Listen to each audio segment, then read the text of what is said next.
आवाजें दबाई जा सकती हैं, पर इतिहास नहीं। और एक ऐसा ही इतिहास है हमारे राष्ट्रीय गीत वंदे मातरम का। वंदे मातरम जो एक पुकार, एक मंत्र, एक संकल्प का प्रतीक है।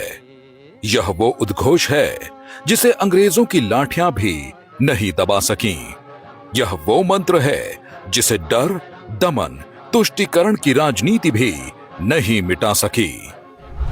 आजादी की लड़ाई के दौरान वंदे मातरम सिर्फ दो शब्द नहीं थे, बल्कि करोड़ों भारतवासियों की छाती में धधकती आग थी। वही आग जिसने गुलामी के अंधकार को चीरकर स्वराज की पहली किरण जगाई। आज स्वतंत्र भारत में प्रधानमंत्री श्री नरेंद्र मोदी जी के नेतृत्व में इसी मंत्र को एक बार फिर समृद्ध भारत के निर्माण की यात्रा में वही शिखर सम्मान मिल रहा है।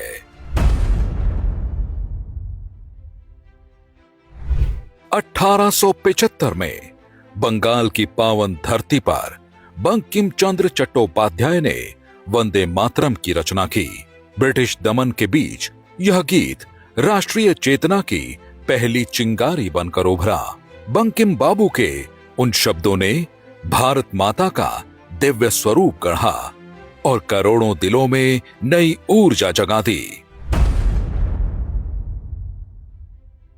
जब 1882 में आनंद मठ प्रकाशित हुआ और वंदे मातरम अंग्रेजों के दमन के खिलाफ महाघोष बन गया, ये वही क्षण था जब अंग्रेजों ने महसूस किया कि भारत अब अत्याचार नहीं सहेगा। उस दौरान बंकिम बाबू ने अपने इस उपन्यास में भारत को मां दुर्गा के रूप में चित्रित किया, जिसमें सुजलाम सुफलाम मलयज शीतलाम जैसी पंक्तियां गुलामी की जंजीरों में जकड़े भारत को समृद्धि और शक्ति का सपना दिखाती थी। 1905 के बंगाल विभाजन के दौरान स्वदेशी आंदोलन में यह नारा लोगों की रगों में खून बनकर दौड़ने लगा। देशवासियों के मुंह से वंदे मातरम की गूंज सुनकर अंग्रेज सिपाहियों के कान खड़े हो जाते थे। तत्कालीन लॉर्ड कर्जन की सरकार ने इसे सार्वजनिक रूप से गाने या छापने पर प्रतिबंध लगा दिया था। जेल और जुर्माने की धमकी के बावजूद अमरवीर क्रांतिकारी इसे गुनगुनाते रहे। अविभाजित भारत के बरिसाल में हजारों लोगों ने प्रतिबंध को तोड़ते हुए वंदे मातरम का सामूहिक गायन किया, जबकि भीकाजी कामा ने 1907 में जर्मनी में तिरंगे पर वंदे मातरम लिखकर विद्रोह का संदेश फैलाया। 1937 में मुस्लिम लीग ने वंदे मातरम पर आपत्ति जताई तो कांग्रेस ने भी तुष्टीकरण के लिए मुस्लिम लीग के आगे घुटने टेकते हुए इस महान गीत को सीमित कर दिया। इतना ही नहीं, कुछ कांग्रेसियों ने तो मुस्लिम लीग के लिए वंदे मातरम का बहिष्कार तक कर दिया था। आजाद भारत में 24 जनवरी 1950 को जब वंदे मातरम को राष्ट्रीय गीत घोषित किया गया, तब भी तुष्टीकरण की राजनीति में डूबी कांग्रेस ने इसे टुकड़ों में बांटकर ही मान्यता दी। नतीजतन दशकों तक वंदे मातरम को वह स्थान नहीं मिला जिसका वह वास्तविक हकदार था। तुष्टीकरण, वोट बैंक और राजनीतिक डर ने इस गीत को मात्र समारोहिक औपचारिकता बना दिया।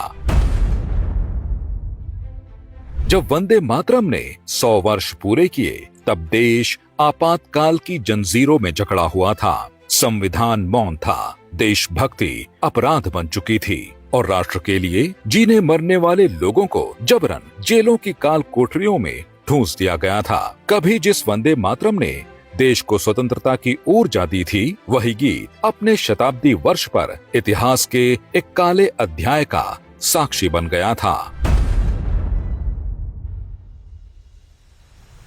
वर्ष 2025 में वंदे मातरम के 150 वर्ष पूरे होने के उपलक्ष्य में प्रधानमंत्री श्री नरेंद्र मोदी जी ने स्पष्ट कर दिया, जिस गीत ने देश को आजादी दिलाई, उसका सम्मान अधूरा नहीं रहेगा। जिस वंदे मातरम के गीत ने देश को आजादी की ऊर्जा दी थी, 150 वर्ष उस महान अध्याय को, उस गौरव को पुनः स्थापित करने का अवसर है। प्रधानमंत्री मोदी जी का यह निर्णय केवल संवैधानिक नहीं बल्कि सभ्यतागत पुनर्जागरण का प्रतीक है। यह वो सांस्कृतिक जागरण है जिसने पूरे देश को एक स्वर में बांधा है। इतिहास गवाह है कि जब जब राष्ट्रवाद की विचारधारा मजबूत हुई है तब कांग्रेस ने उसे तुष्टीकरण की सीमाओं में बांधने की कोशिश की है। और आज जब देश वंदे मातरम के 150 वर्ष मना रहा है, वही पुरानी सोच कांग्रेस में फिर झलकती है।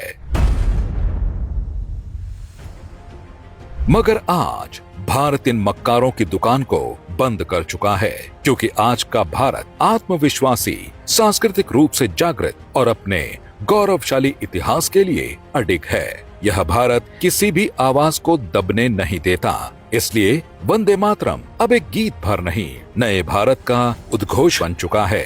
वंदे मातरम पर चर्चा की जरूरत, वंदे मातरम के प्रति समर्पण की जरूरत वंदे मातरम बना तब भी थी, आजादी के आंदोलन के वक्त भी थी, आज भी है, और जब 2047 में महान भारत की रचना होगी तब भी रहे।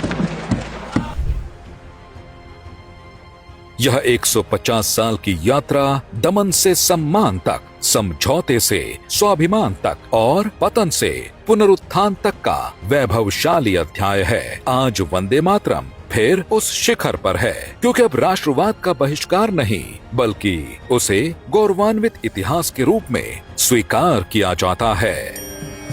वंदे मातरम, वंदे मातरम, सुजला सुफला मलयज शीतला।